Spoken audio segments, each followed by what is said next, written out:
Welcome back to food and mood with Priya, ज्यामध्ये आपण बघत असतो वेगवेगळे कुकिंग व्हिडिओज, त्यासोबतच फॅशन, DIYs, त्यासोबतच सेल्फ केअर वगैरे.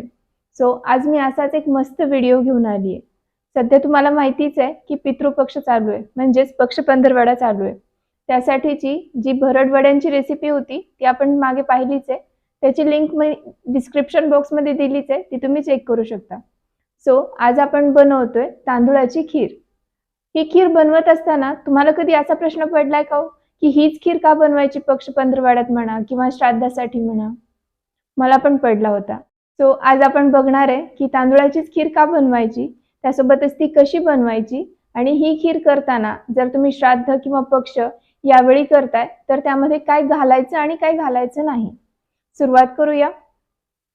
आपल्याला माहितीच आहे की कोणतेही जर धार्मिक कार्य असेल किंवा कोणतंही जर शुभ कार्य असेल तर त्यामध्ये हळदी कुंकवासोबतच सगळ्यात महत्त्वाचे असतात त्या म्हणजे अक्षता, म्हणजेच तांदूळ.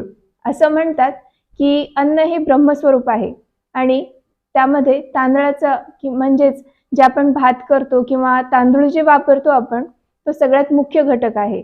तांदळालाच हविष्य अन्न, म्हणजेच जे अन्न देवतांपर्यंत पोहोचतं असं अन्न म्हणतात. म्हणून सगळ्यात महत्त्वाचं म्हणजे या दिवसांमध्ये तांदूळ वापरला जातो किंवा तांदूळाची खीर केली जाते. इन केस जर तांदळाची खीर नाही जमली तर आपण गव्हाची खीर पण करतो, पण सगळ्यात महत्त्व असतं ते तांदूळाच्या खीरीलाच आहे. तांदूळामध्ये असं म्हणतात की देवतेचा अंश असतो किंवा तेच एक अन्न आहे जे देवांपर्यंत पोहोचतं.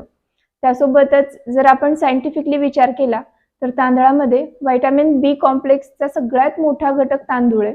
त्यासोबतच जर ही खीर करायची असेल तर तांदूळ अगदी कमी प्रमाणात लागतो. म्हणजे इतर खिरींचा विचार केला, तुम्ही जर शेवयाची करत असाल किंवा गव्हाची करत असाल तर त्याची क्वांटिटी जास्त लागते, पण तीच जर आपण तांदूळाची खीर करत असलो तर 1 लिटरला किती हो, अगदी पाव कप पेक्षा सुद्धा कमी तांदूळ लागतात.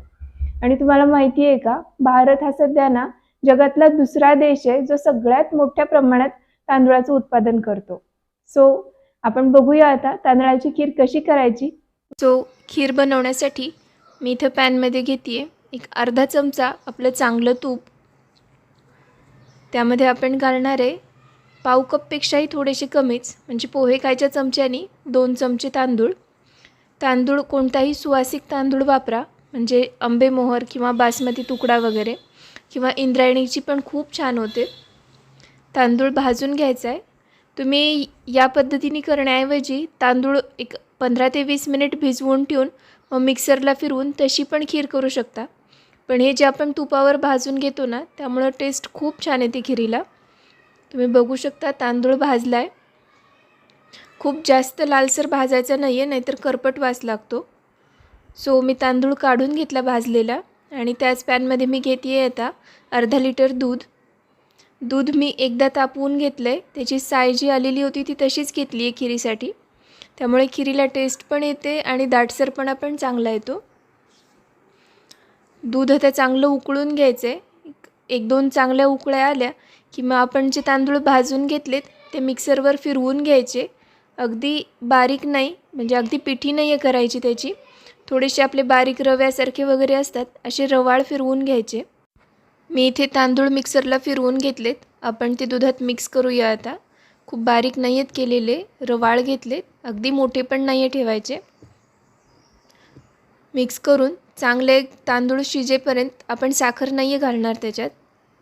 तुम्ही बघू शकता तांदूळ बऱ्यापैकी शिजत आलेत. आता आपण यात साखर घालणार आहे. अर्धा लिटर दुधासाठी पाव वाटी साखर बस होते. सगळं मिक्स करून घ्यायचं आहे आणि चांगली उकळी काढून घ्यायची आहे. या खिरीमध्ये ड्रायफ्रूट्स घालत नाहीत, कारण असं म्हणतात की दुःखातून बाहेर पडण्यासाठीचा हा गोड पदार्थ केलेला असतो, आणि त्यामुळे त्यात सगळे ड्रायफ्रूट्स किंवा जे आपण सुके मेवे म्हणतो, काजू बदाम वगैरे, ते नाही आहे घालायचे. फक्त वेलची पावडर घालायची उकळल्यानंतर. आणि आपली तांदळाची अगदी साधी खीर रेडी आहे. तुळशीचं पान टाकून सर्व करा.